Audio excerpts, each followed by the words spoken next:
P.A.P.I, man, proud and powerful individuals. It means a few different things. One is a term of endearment in our culture, right? And also it's the kind of like the moniker of the connect, of the drug dealer. You call him P.A.P.I. I wanted to make it relatable to everybody. Like, you don't have to sell drugs. You don't have to be Latino. You could be a P.A.P.I. That's why I made it to proud and powerful individuals. If I was a junk night, I don't know what the fuck was going on, but yo, man, when I'm on tour, man, they love me. You know, that P.A.P.I P.A.P.I, P.A.P.I P.A.P.I.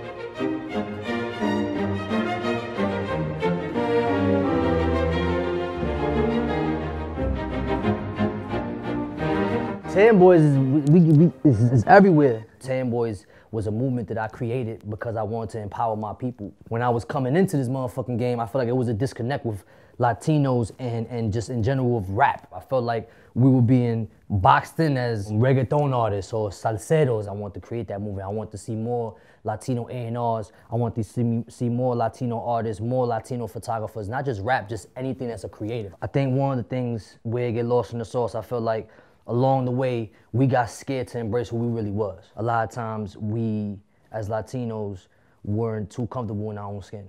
And I felt like we let other people kind of like misguide what the message really was, right? Also, the Latinos that we do have, they don't help. They don't put each other on. Like black brothers and white brothers, they put each other on. Like, one go up, one carry.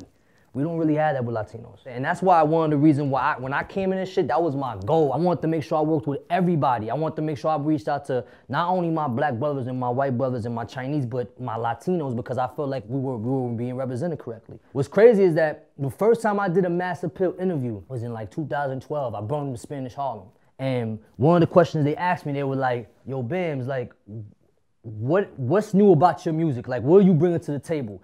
And I literally, on that spot, I said, yo, my music is Spanish trap. My music sounds like Latin trap. I'm not saying I'm the creator. I'm just saying that I put something in the universe and look what came back to it. I coined that phrase and it just stuck. And from Master P.A.P.I, then another publication picked it up, then this person picked it up, then that person picked it up. Tan Boys, P.A.P.I, and your music sound like Latin trap. That was my whole shit. You know what I'm saying? Like, and that was the formula or whatever, you know? And look where it's at now. That's my favorite track, right? Only because, like, I'm from 119th Street in Spanish Harlem. That's where I grew up at. Spanish Harlem shaped me and it molded me to who I am. I was able to move out of Spanish Harlem and see different things, but I'm a product of that environment. I've seen people make music about where they're from, but I never really seen somebody kind of like paint the picture and actually like give a shout out. That song is almost like a thank you booklet. Like, you know, when you read the album and they say the thank yous, that song is that to me. It's just everybody who kind of shaped me and my upbringing is mentioned in that song. My mom is Puerto Rican, my dad is Dominican. My dad came to this country in '79. He's actually the person on the cover. I use my dad's immigration card. This album is like dedicated to him, you know what I'm saying? Because he came to this country to chase the American dream. He showed me what hard work was. He showed me about being loyal. He showed me about being who you are and being yourself. I was born of an immigrant. Again, like immigrants where we're not respected and how much hard work we put in, you know what I'm saying? Like, not just in music. This country is built on immigrants, on the backs of immigrants.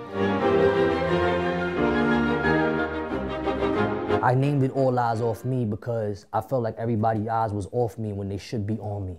I felt like I wasn't getting the proper respect and homage, and I was letting that shit get to me, which was stupid because whatever you give out to the universe, what you gonna get back. So I'm already saying all eyes off me.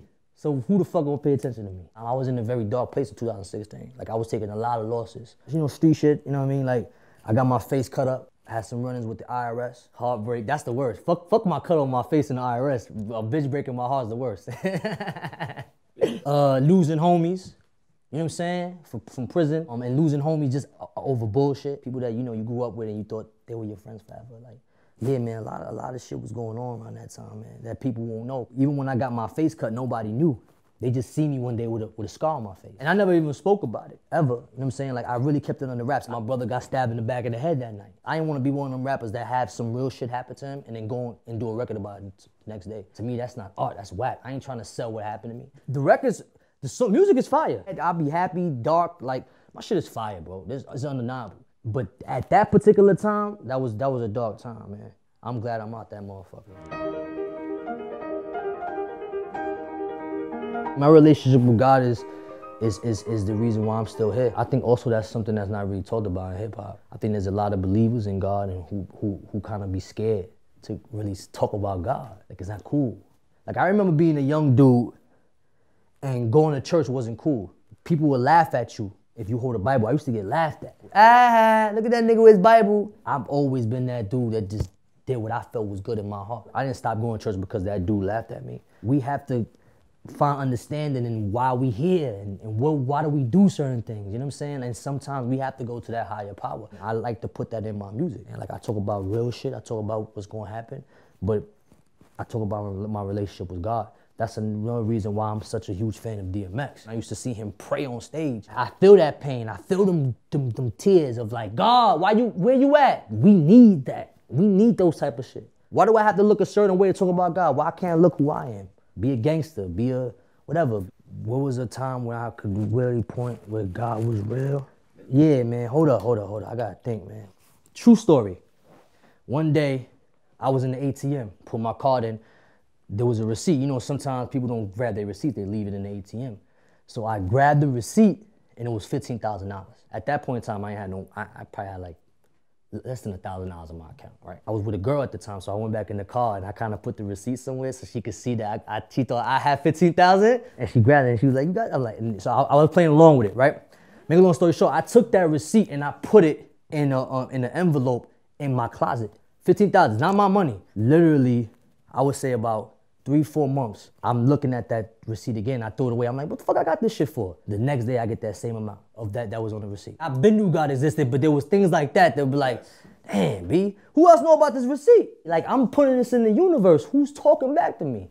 It's the power of belief, bro. You know what I'm saying? Like, I take my shades off for that, man. The world, bro, the world, man. That's what's coming, man. The world and everything in it, man. Tan Boys, you know, we're gonna keep on growing it. We're gonna keep on getting artists. I don't wanna be rapping when I'm 40 years old, bro. Like, that's not the plan. That was never my plan. I wanna be able to put other people on, make a superstar out of somebody else coming after me. That's my plan. I have an eye for talent. Like, I always see talent from people before they actually get to that stage. And that's what I wanna do with Tan Boys, you know what I'm saying? I wanna continue doing that. Like, I remember I was working with Wavy Spice, who became Princess Nokia. God bless, out of here. That's my bitch. Tekashi 69, my nigga, 2015. Let's do a record. I seen it in him before he popped. I seen it. And for me, you're gonna see more acting. Acting is a different world now, boy. Like, that's something new to me now. You know what I'm saying? Like, thank the Lord that my first audition, I nailed it. And I got a role on Showtime in a show called Smilf that got nominated for a Golden Globe. I've always been a movie buff. I always loved movies. You know what I'm saying? Like, I feel like that's where I draw most of my inspiration from, is from movies. I'm working on a film right now, actually. So it's called The Most Known Unknown. It's a film/doc. It's about me. It's about my life. It's about just what I go through on an everyday basis. I really had to work hard to get where I'm at right now. Like, I feel like the stacks has always been against me, to the point where I don't give a fuck no more. There's been times where I felt like I should be here or whatever, but when I really sit back and I think about where I'm at and where I came from, man, this shit been an amazing journey, bro. I want to be remembered, man. I want to have that influence that tests the time, like, fuck moment shit. Like, fuck now later shit. Like, I want the shit that's gonna be 10 years from now to be like, yo, we heard what Bodega Bamz said. I know that it takes time to build that, because it's not microwave shit. You know what I'm saying? It's that gourmet. It's that shit that you gotta put love in your food before you serve it. Word up. Bamz.